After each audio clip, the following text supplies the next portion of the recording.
Olá pessoal, nesse vídeo eu vou falar sobre um ponto que é tratado nas raízes medievais do pensamento moderno, do Giselbert. Ele fala sobre o nominalismo, né? Então, o nominalismo, ele vai falar da figura do Guilherme de Ockham, que ele é apontado aí como um nominalista conhecido. O Guilherme de Ockham, ele nasceu em 1290, morreu em 1349, quer dizer, é a Idade Média. Ele foi um frade franciscano inglês que defendeu o nominalismo.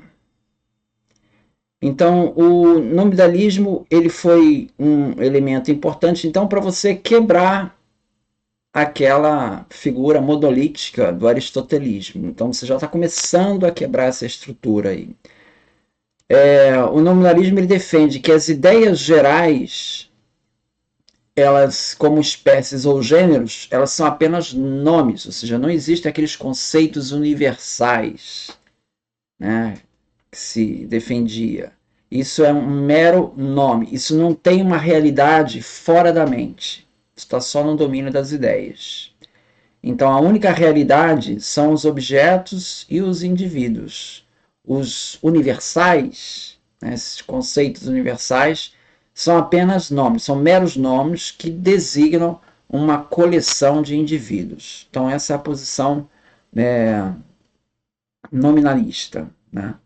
Aqui no livro do Giselbert, ele vai tratar dessa questão. Ele vai dizer assim: na grande paixão dos filósofos medievais pela inteligibilidade do mundo, acha-se uma contribuição significativa para o nascimento da ciência moderna. No século XVI, dentro da corrente de pensamento ligada à renovação lógica e da filosofia da linguagem realizada por Guilherme de Ockham, denominada comumente nominalismo, elaborou-se uma releitura da física e da cosmologia aristotélica, abrindo-se o caminho para novas hipóteses. Então, isso já está falando ali no século XVI. Aí fala assim: a historiografia mais recente admitiu definitivamente dois aspectos básicos da obra de Guilherme de Ockham. Em primeiro lugar, o mestre inglês, iniciador da via moderna, não foi um nominalista no sentido negativo do termo. Então, vamos ver o que ele está dizendo. Ele não está dizendo que ele não foi nominalista. Ele não foi nominalista no sentido negativo do termo.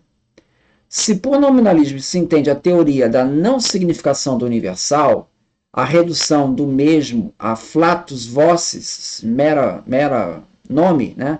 Simples vocalidade convencional, destituída de toda a carga semântica ligada ao mundo do pensamento e do conceito, Ockham não foi nominalista.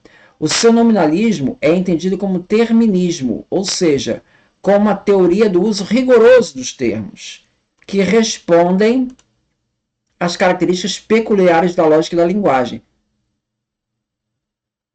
Então, essa coisa do terminismo, como é que a gente poderia entender essa questão, né? A gente poderia ver da seguinte maneira: um nominalismo mais radical sustentaria que esses conceitos universais eles são meros sons convencionais, desprovidos de qualquer vínculo com o pensamento ou com a realidade. Então, esse nominalismo radical que Guilherme de Ockham rejeita, né? Ele nega completamente qualquer relação semântica entre esses universais e o mundo. Tá? Onde é que Guilherme de Ockham vai ficar? Ele é um nominalismo que podemos chamar de um terminismo, que ele trata do uso rigoroso dos termos. Ou seja, esses conceitos mentais, eles, universais, eles correspondem a representações internas formadas na mente, que têm uma relação direta com o objeto do mundo real. Então, eles representam, por extensão, os indivíduos concretos. Então, no terminismo, os universais, eles não têm uma existência real, mas eles ainda têm uma função significativa como ferramenta lógica e linguística para organizar o pensamento e a linguagem, sem uma existência independente da realidade, extramente, extramental. Né? Então, é essa perspectiva, nesse sentido, que ele coloca o Guilherme de Ockham como não sendo um nominalista radical. ele é um nominalista terminista, ou seja, os universais, eles não existem fora da mente, mas eles têm uma função essencial no pensamento e na linguagem, tá? Essa é a perspectiva do Guilherme de Ockham. E a grande questão, né, é exatamente quebrar aquele pensamento é,